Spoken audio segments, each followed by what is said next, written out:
What's going on, everybody? It's Sasha, your licensed real estate market expert here in Charlotte.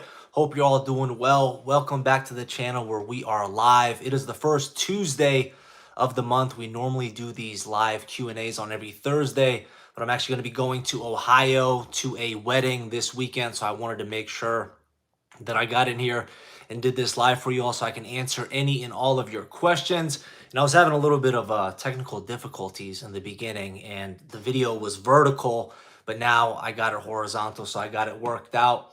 But we're good to go. So as always, if there's anything I can ever do for you, if you ever miss one of these lives when I'm actually doing it live, leave me a comment down below in this video and I'll answer your question in the comments. And then the next time I do a live, I'm going to answer it on the Q&A until we get a good amount of people on here.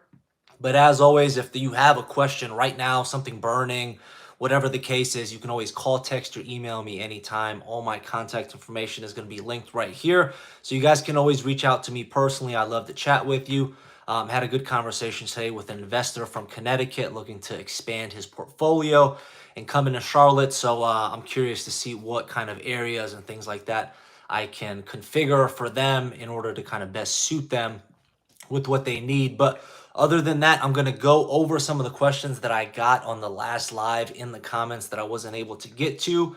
And until then, if I'm live right now, leave me a comment down below. Ask me anything and anything you want about Charlotte, the real estate market, or anything you could possibly think of. I'll do my best to possibly answer it for you. But with that being said, let's go ahead and hop into some of these questions. We had some pretty good ones on the live that we did last month, but I also got some really good comments that I wanted to go over with you guys. So first question, I cannot pronounce this name. Hi there, Sasha. What are prices per door you're seeing in B, C class areas for small multifamily units 2 to 4? So this is actually something that I talked to this investor today that I had this appointment with about today. And Charlotte is a relatively new city. As far as comparing it to some other cities, especially in the Northeast and things like that, we do not have the amount of like multifamilies or 2 to 4 units as a lot of other places in the US do. I know in Ohio, we used to call them doubles. You call them, duplexes, triplexes, quadplexes. But I know in Ohio, the city where I lived in, Lakewood, the doubles, the duplexes were everywhere. It literally felt like it was 50-50 split with duplexes versus single family homes. So when I initially moved to Charlotte, I was very confused because I'm like, why is there no duplexes, triplexes, or fourplexes in and around Charlotte? So because Charlotte is so relatively new, so to speak, as a city, we don't have a lot of duplexes, triplexes, and quadplexes. This will change as Charlotte is continuing to grow, as the Charlotte master plans are continuing to change. We're starting to see a lot of additional dwelling units, detached dwelling units, and we are starting to see more duplexes and triplexes being built, but they're newer construction and a lot of times they're being at the top of the price range. I was just in South Park recently and I just made a video on South Park, the top 5 reasons people are calling it home. And in South Park, there's a good amount of duplexes and triplexes, but looking at it at face value, you would not think it's a duplex or triplexes. They're like luxury duplexes. Some of them I've seen up to about 1.5 to 1.6 million, but a majority of them are hovering right around that 800 to 1.2 price range, but you can't even tell that they're a duplex. So what I'm going to do here, I'm going to hop on the MLS really quick and just show you. So I'm mapping out from Center City, Uptown, Charlotte, 20 miles out. We're going to take a look at all of the duplexes that are on the market right now. And I'm going to warn you guys, it's not a lot. So from Center City, Charlotte, 20 miles out. That's a very big range. That actually brings us to, covers all the Fort Mill, that covers Gastonia, Cornelius, Kannapolis, Concord. So it's a very big range. But within that 20 miles, there's only 27 2 to 4 units available. And they range anywhere from $200,000 up to $2.3 million right now. So that should give you a little bit more of a context about how many duplexes or triplexes there are in the area. And unfortunately, a lot of the ones, like I mentioned, it start at 200,000. The ones that are in those price ranges for duplexes and triplexes, from my personal experience, they are not in the best areas. If you're somebody looking to invest in duplexes, triplexes, and quads and things like that, there are some out there, but hopefully you're okay with maybe doing Section 8 housing or something like that. Otherwise, it's on the lower end of the spectrum as far as areas goes, and then it goes to the higher end of the spectrum. So there's really almost nothing in between. And any like really good deals, like if there are some 2 to 4 units available that are $500,000, $600,000, $700,000, they get scooped up pretty quickly. So to kind of answer your question, we really don't have too many multi 2 to 4 units available within the Charlotte and surrounding areas, unless you're wanting to spend probably $1 million plus to be in a B or C class neighborhood. So I hope that kind of answers your question. I see we have 5 people on here, guys. Do me a favor, hit the like button, hit that subscribe button if you haven't already. And I'm live right now, so leave me any questions you want. If I don't get to them now, I will answer them on the next upcoming live, and I'll make sure to answer them in the comments as well. Mike Miller, just waiting for more inventory and lower prices.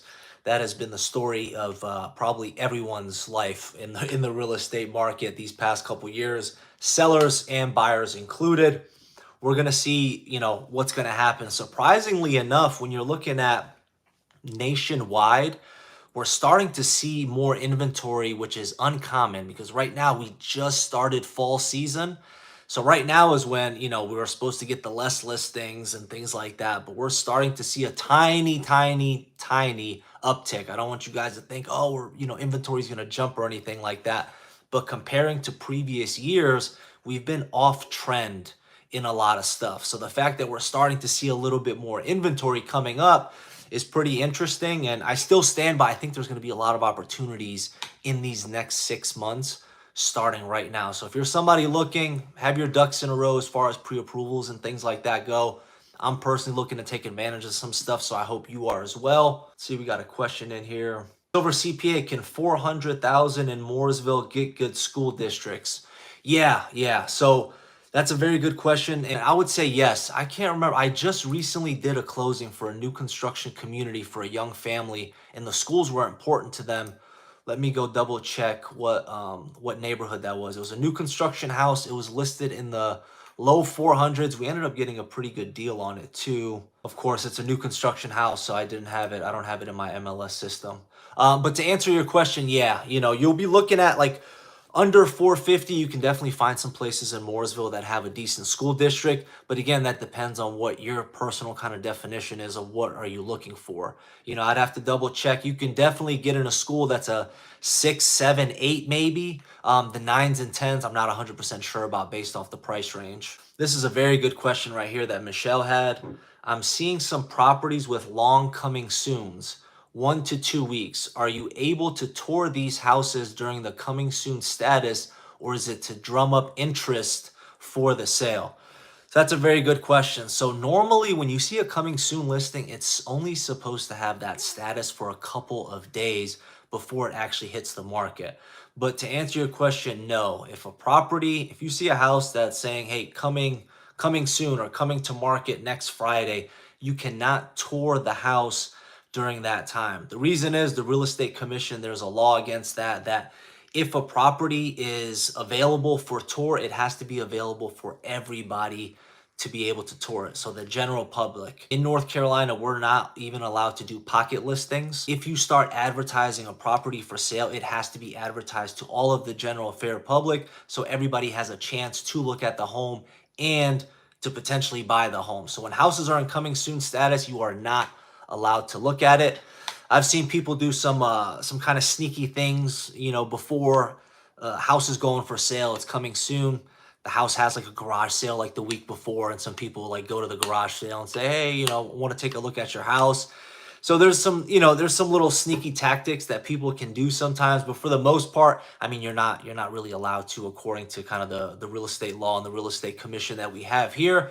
But it's kind of a good thing, and it's mostly just to kind of drum up interest. It's mostly saying, hey, there's a house that's coming to the market next week, so people can get their things in order, get their pre-approvals in order, get their schedule ready so they can see it when it actually does come on the market. But for the most part, they're just doing that to drum up, interest and things like that. Raj, do you think interest rates go back to at least pre-COVID rate of 3.5 to 4%? So right now, I don't see it going that low for a very long time. I probably, if we're hoping to get interest rates back to a 3.5 to 4%, it's probably going to take us a couple years. I'd say maybe 2 to 3 years.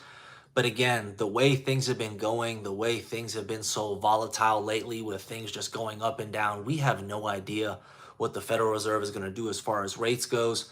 Rates are still holding strong. They're still very steady. And a 3.5 to 4% interest rate is very, very low. So they're not going to go ahead and just jump to that very much low rate, because if they do, what's going to happen is the madness will start back up again. Multiple offers are going to start back up again. We'll start seeing the home prices go even higher than they currently already are. And right now we can't have that. So to combat kind of the inflation stuff that we have going on, the Federal Reserve has to keep these interest rates relatively high. And I think they're going to do that. Some people are saying we'll start to see the interest rates dip a little bit in Q3 and 4 of next year, which is a possibility. But even if they do, I think, they're still going to be probably mid sixes or something like that. I just don't see them going to 3.5 to 4% anytime soon. A lot of things need to balance out, including the real estate market, before they do that. Because like I said, if they do, it'll just be madness kind of all over again. Questions, guys. I see we got 5 people on here. Leave it down below. Silver CPA, Fed's new 0 is probably 3. No way we ever see 3 again. I wouldn't doubt it. It was very hard to comprehend when the rates were like in the very low 3s and the high 2s. I closed on houses for some of my buyers that had rates like 2.5, 2.55, 2.6, and it was absolute madness. And it's kind of hard for your brain to comprehend a rate so low. So now that things have gone, over double, almost 3 times, it's hard to think about it. So I don't know if we will ever see it again. I think we might in our lifetime, which is going to be, God willing, as long as possible, another 50 years or something like that. But who knows? It's going to take a long time, I think, before we get back like under 4%. I think it's going to be a couple of years, 2 to 3 years. Some people I talk to think it's even going to be like 4 or 5 before we get to those rates. So, but like I said, they have to keep them high. They have to keep them high for now, just to kind of combat all this stuff that we have happening. So Christine D commented on my living in Indian Land, South Carolina video. And she said, way too crowded in Indian Land. You can't drive on 521 without always hitting major traffic. It depends. I'm driving up there all the time doing showings, and major traffic is going to be very different. Normally, from my personal experience, I tend to see a lot of people that have lived in Charlotte for the last 20 years or so are kind of the only ones that complain about traffic. When you have people moving here from all these other cities and things like that, coming to Charlotte, traffic is very minor. On 521, I've seen congestion at best, but it all depends. Like I said, if I lived in Charlotte for 20 years, I'd probably think that right now some of the traffic that we have is quote unquote major. Yeah, I mean, Indian Land is still growing like crazy. So right now, if someone thinks the traffic is bad on 521 right now, I can only imagine what it's going to be like in the next couple of years. O.V. Goodman, are rentals common and geared toward older people in Northwest Uptown close to amenities? So anytime you're kind of in the inner city or something like that, they're not gonna have something too much geared more towards older people. I will say a lot of the apartment buildings and things like that we have in and around Charlotte, older people can live in them. It doesn't have to be a 55 plus community, because a lot of them have the elevators, you have your gyms, you have your pools, you have your jacuzzis and things like that. I think this question is coming from a lot of people that live in places like, New York, New Jersey, Ohio, Chicago, and something like that, where they have, 100-year-old buildings where they don't have elevators. So getting around, if you're an older person or something like that, you want to live in Uptown or somewhere in and around Uptown, most of the apartment buildings and the condo buildings will be totally fine, because they have concierge, they have elevators, so it's very easy to get around. Now, on the outskirts of Charlotte, you have a lot more neighborhoods and things like that are actually geared towards 55 plus. So ranch style homes and they do events and things like that. They're actually pretty lively. A lot of people think when thinking about a 55 or older community, you think it's like a retirement community or something like that, but it's not. They have a lot of things going on for everybody that lives in the community, so they're pretty popular here. This is a long comment from Joselito. How you doing, Sasha? Finally, I can say after visiting Charlotte from Miami that I love the walkability and the weather of Charlotte. People also seem very diverse, not only ethnicity but age. Most people in Miami are between 30 and 45. I and my wife's number one complaint about the city was lack of grand shopping. South Park has an okay mall, not very modern, but good stores. But that's it. Coming from Miami, I feel like the city is needing three more on the west side, east side, and north of higher quality, bigger size, or multiple floors. Same thing with our favorite place that we saw, South End. It's really good, but Charlotte needs another two of those, and they need to expand in terms of variety. It's hard to judge coming from a big city like Miami where everything is shopping and it is in abundance, but we did feel slightly limited with some options. Overall, was very beautiful, and we did love it to purchase a house there. But once we become suburban, if South End and South Park are the only places to do shopping, it limits the locations of potential residences. So I appreciate the comment, and it's very interesting. Charlotte and Miami, to me personally, aren't very comparable. When you think of Miami, you think of more flash. You think of definitely like a younger crowd, and yeah, Miami has shopping in abundance. Charlotte is not really geared more towards that. Just by saying, the median kind of age of people that living in Miami are between 30 and 45. Charlotte's gonna kind of geared more towards the other end. Charlotte is very family friendly. You do have areas like South End, like Uptown, like Plaza Midwood, like Noda that are geared more towards younger professionals, kind of that hipster laid back vibe. But comparing Miami and Charlotte just really isn't, something I personally would ever do. I think Miami's a great place when you're single, if you don't have any kids or anything like that, depending on obviously where you're living in Miami. But I feel like once you're wanting to get a little bit more family oriented, once you're wanting to settle down, plant some kind of real roots where you can grow up and live for a very long time, I think that's where Charlotte has Miami beat. But yeah, when it comes to the shopping, we really don't. South Park, in my opinion, coming from the Midwest, South Park is an amazing area, amazing malls. You do have a lot of high-end shopping, and I don't see us building multiple different South Parks just because the Charlotte demographic doesn't really, I don't think, need it. We have tons of malls in and around the Charlotte area, tons of shopping, but you had mentioned in the comment, high-end shopping and things like that. I think maybe in the future, the way Charlotte has been expanding and growing, that we will see more of the high-end places and things like that being built. But I think it's just going to be, we're still a long ways away, and I don't think we'll ever be or have kind of that vibe that Miami has. I've worked with a couple people that have moved to Charlotte from Miami, and like I was saying, they were just kind of going for a different pace of life. A lot of them grew up in Miami, born and raised, but they're looking for good schools, they're looking for the suburban lifestyles, and they're just looking for a good place to raise a family, a safe place, and things like that. So very, very much different. I don't mind comparing two cities, but I mean, Miami has 20, 30 plus $1 million penthouses, and in Charlotte, the most expensive piece of real estate that we have right now is a $22 million house in Huntersville, and it comes with its own island. So it's very different as far as all aspects go.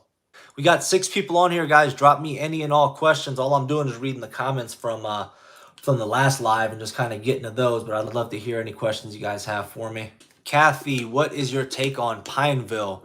So I like Pineville. Pineville has some areas that need a little bit of work, some plazas and things like that need a little bit of work, but they've been doing a very good job as far as building the new construction, building the new townhouses, and a lot of people have been going there because it's slightly more affordable than some of the areas that surround Pineville.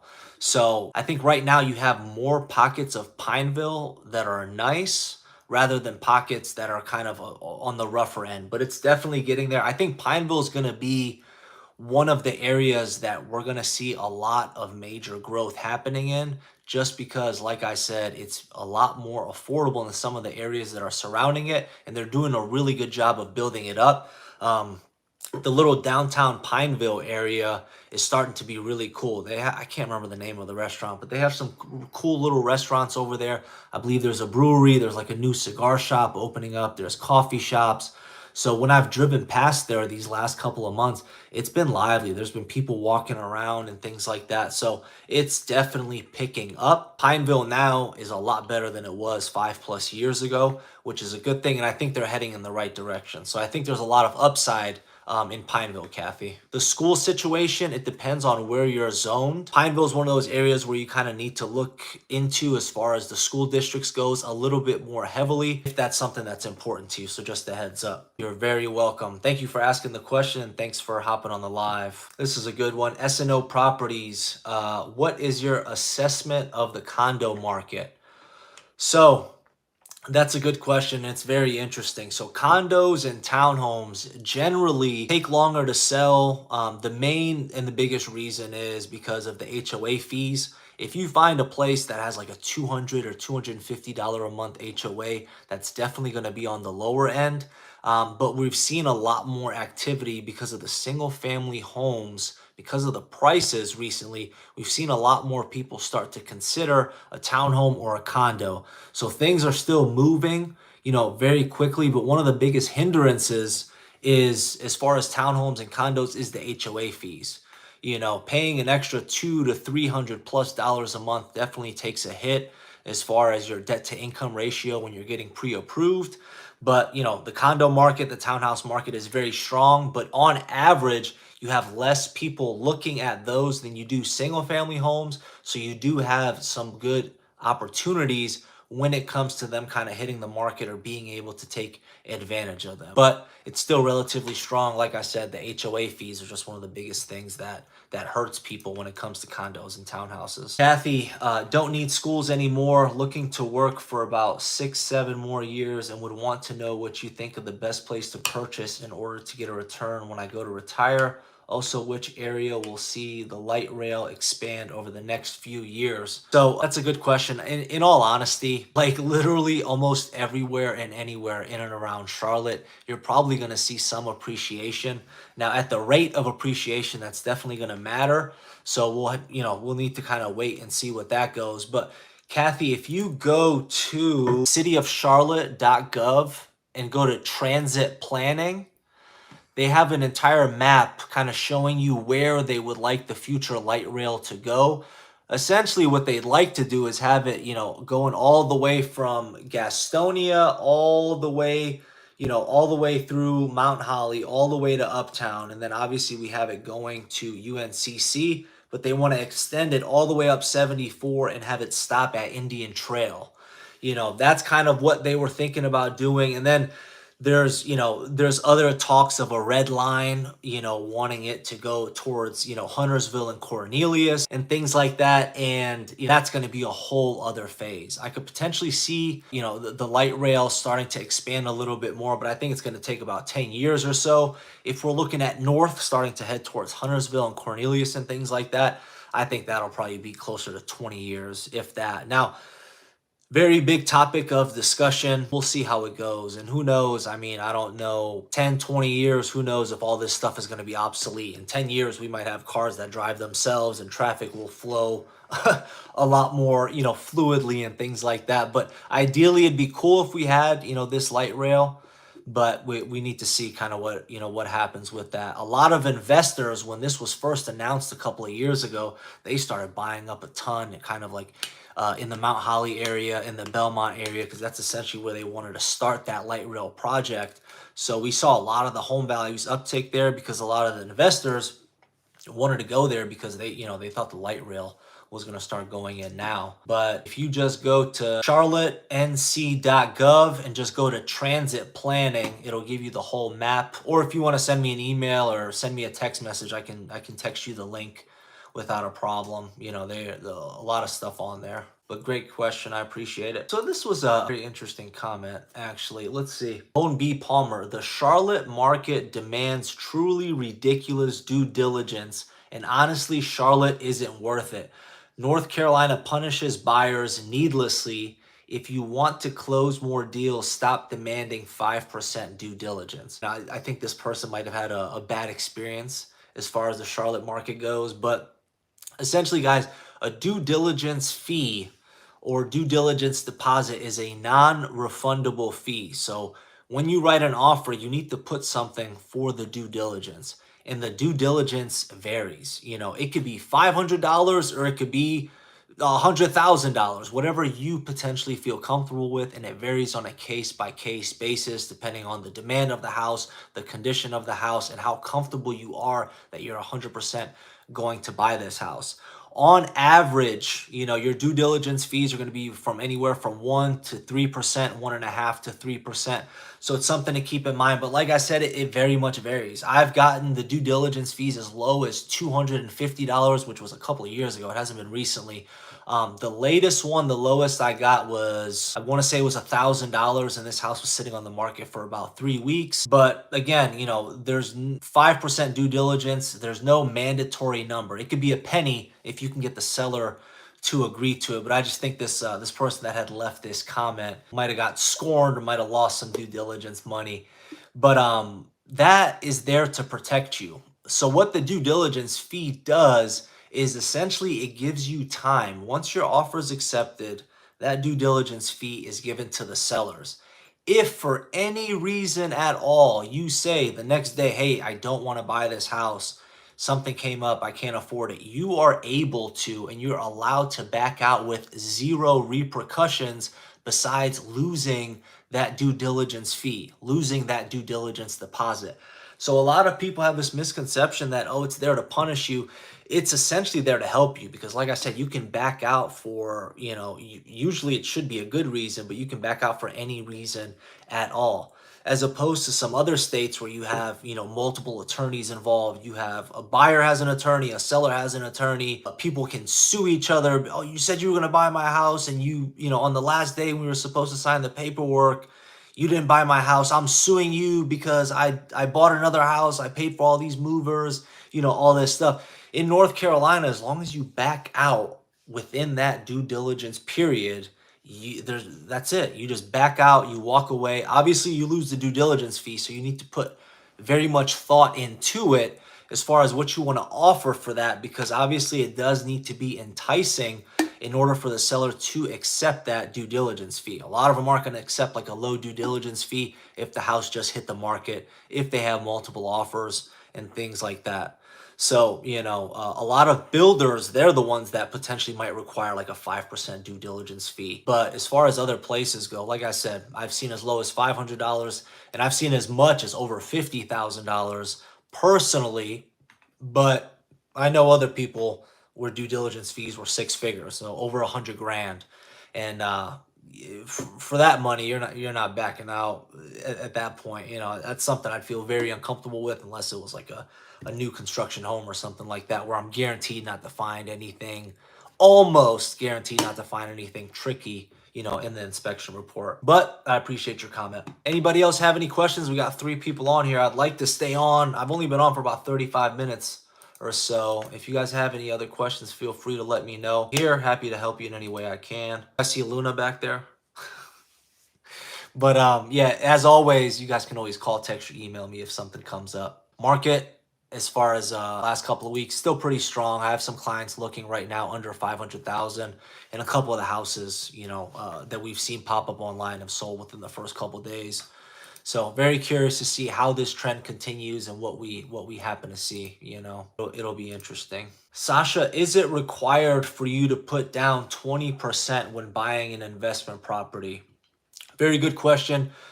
Number one, I will tell you to talk to a lender. If you need a lender, reach out to me. I'll give you her contact information and get you connected. But yes, I mean, from my experience, if you're buying an investment property, a secondary residence, something that's not going to be your primary residence, the bank is going to require that you put down 20% or more in North Carolina. Now, it's different maybe in some other states, but in North Carolina, you have to have at least a 20% down payment. That way, there's enough equity in there for the bank to be able to loan you. And obviously, you're not going to be paying PMI and things like that. So potentially, you renting it out, you'll have a little bit more cash flow because you're not having to pay, depending on the price point, an extra $200 to $300 a month in private mortgage insurance. All right, guys, I appreciate you staying on. I'm not getting as many questions as I wanted to, so if you happen to be watching this at another time, leave me a comment down below. I'll be happy to answer it for you next time.